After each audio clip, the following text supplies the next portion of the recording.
Good morning students. This is session 17, chapter 2, whole numbers. In the previous session we have seen closure property, that is properties of whole numbers, closure property, commutative property, associative property and distributive property. These are the 4 properties in whole numbers. For all the numbers we have dealt for whole number and we have discussed in detail about closure property for 4 basic operations: addition, subtraction, multiplication and division. Now we are going to see about commutative property, that is commutativity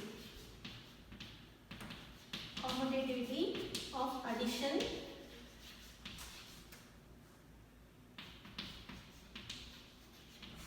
now commutative.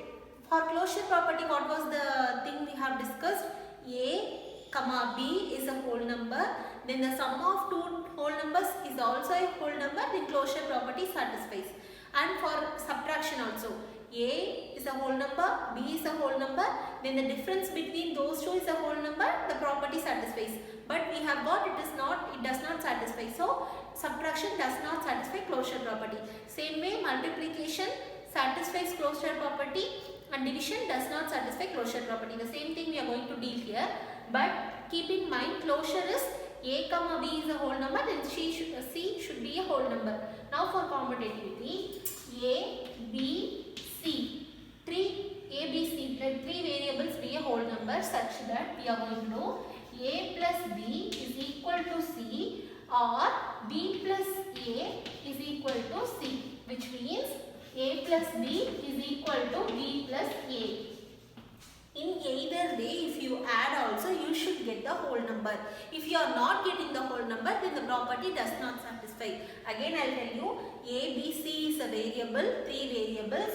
Now, A plus B is equal to C. This is the closure property. A is a whole number, B is a whole number. If you add, you will get a whole number.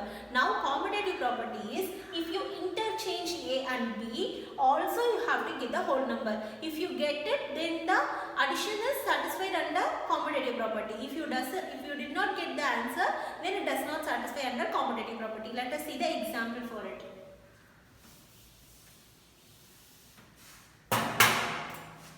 A plus B is equal to B plus A. Okay.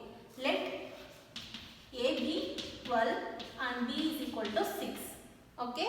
Now A plus B is equal to B plus A. Can you understand? A 12, B 6. A plus B is equal to B plus A. 6 plus 12. What is 12 plus 6? It is 18. What is 6 plus 12? It is 18. So that it is satisfied. LHS is equal to RHS, which means commutative property is satisfied for addition for whole numbers. Okay, commutative property is satisfied for whole numbers under the basic operation addition. Can you understand? Now let us move on for subtraction, right? Okay.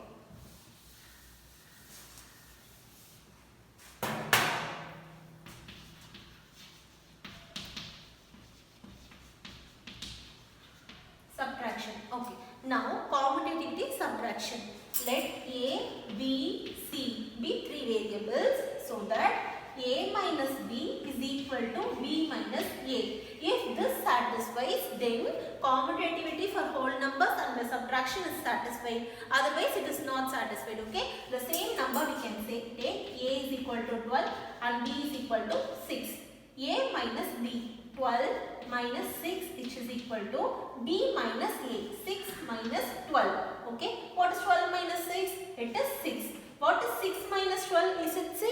No, because 6 is small and 12 is great. But it is in the 6 minus 12. It is in this position. Okay. So what you are going to do is, you have to subtract the numbers and you are going to place the greater number sign. Which is the greater number here?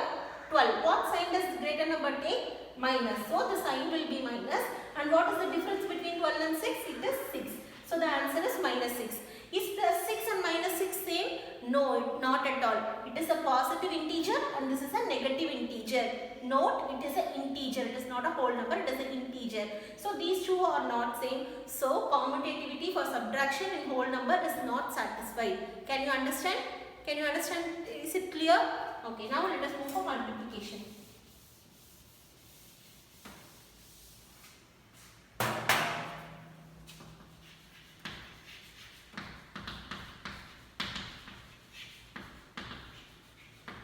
multiplication. Same thing, A, B, C be 3 variables.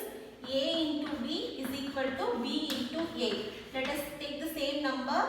A is equal to 12, B is equal to 6. So A, what is A?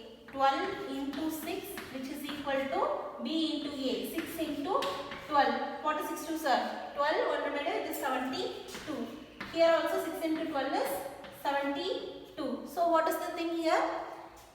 Why I did not take a negative number for A and B? Because you have to take only whole number. We are doing it for whole numbers. So you are going to take only for whole number. You are not going to take any negative value. Even in the previous subtraction, the A and B was whole number, right? Variable A took 12. Variable B has taken 6 as its values. But the answer what we got for B minus A was a negative integer.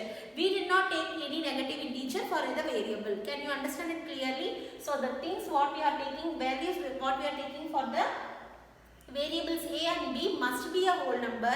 Only the resultant products you are going to compare and see. Okay. Now see the result, 72 is equal to 72, which means A into B is equal to B into A. The same thing what I told for closure property only I am going to tell here also. For addition and multiplication you are using the whole number. It is in the positive sign, so there will not be any change in the answer.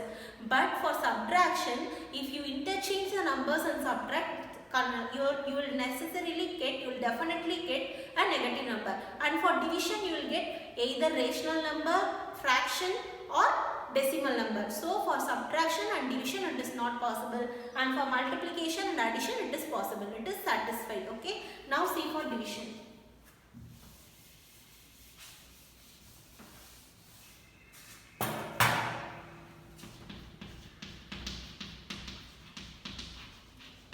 Okay. A, B, C be 3 variables. A divided by B is equal to B divided by A. This is what you are going to check, right? Same thing we can take. A is equal to 12, B is equal to 6. A divided by B is equal to B divided by A. Am I right? A divided by B is equal to B divided by A. Here 1 6 is 6, 2 6 are 12. Here 1 6 is 6, 2 6 are 12. But here, when I have already told you during the closure property, A by 0 is equal to not defined, which means it is meaningless. A by 0 is not defined. 0 by A is 0. For A you can give whatever number you want, you can give. A by 0 is not defined. Whatever it is, 1000 by 0 is not defined. 1 lakh by 0 is not defined. But 0 by 1000 is 0. 0 by 10 lakhs is 0. Same way, A by 1 is equal to A. For A, whatever number you give, the number will be, the answer will be A. Same way here, 2 by 1. For A, I have given 2 here. So what is the answer? 2, which is equal to, but 1 by A is not A. 1 by A is not A. You will write 1 by A as 1 by A only. So here 1 by 2 is 1 by 2. Is 2 and 1 by 2 equal? 2 is a whole number and 1 by 2 is a fraction or rational number. So these two are not equal. Therefore, commutative property is not satisfied for division. Can you understand? For whole numbers, commutative property is not satisfied under the basic operation division. Again, I will tell you from first. Listen carefully.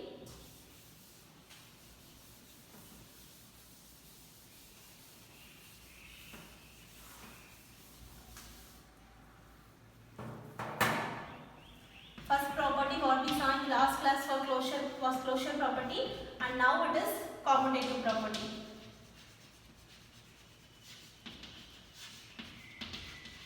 Closure property, let A, B, C be 3 variables such that A plus B is equal to C, where A is a whole number, B is a whole number, then C should be a whole number.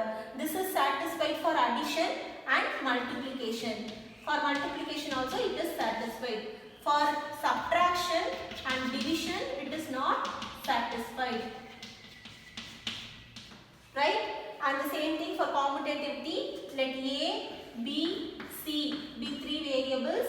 A plus B is equal to B plus A. Even if I interchange the numbers and do, I will get LHS is equal to RHS. This is satisfied for addition and multiplication. division and subtraction, it is not satisfied.